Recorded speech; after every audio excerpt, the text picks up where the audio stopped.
Kaya's attitude perked up a bit when her mother told her that Cindy had called while she was napping and wanted to sleep over. Kaya had always loved sleepovers with her friends. Her mom told her Jonathan would be coming over too. Cheered up a bit, she joined in the conversation more. To her own surprise, she even found herself keeping pace with the diaper-related portions of the talking. Kaya didn't even complain when, after dinner, her parents asked her to do dishes.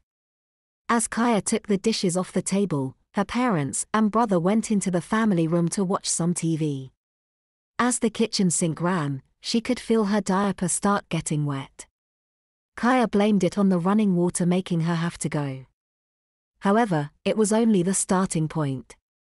A minute later, she was in the middle of drying a plate when the small cramp in her belly hit her. Given a moment to think, Kaya would have realized what it was. But she didn't get that. Instead, with the plate she was drying still in her hands, Kaya crouched down and began pushing a mess into her diaper. It was almost like instinct. The moment Kaya's body alerted her to the need to poop, her body squatted to do it. A few minutes later, Kaya's body forced out the last of the mess. Kaya could only squat there, half-dried plate still in her hands, trying to comprehend what she had just done.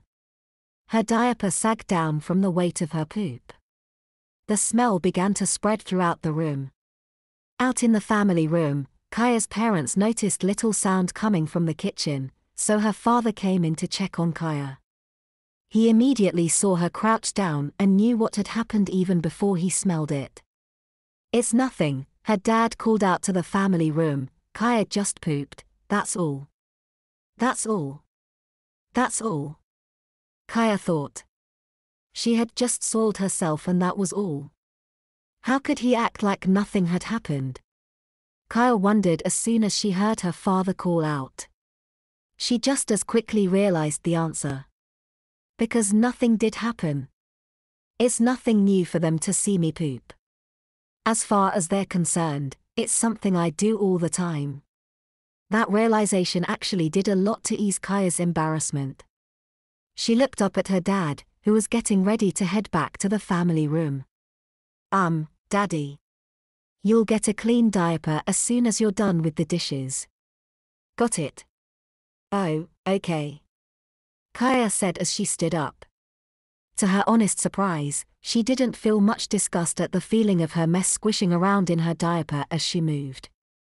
It felt warm, it felt mushy, it felt like it was all over her butt, but it didn't really bother her.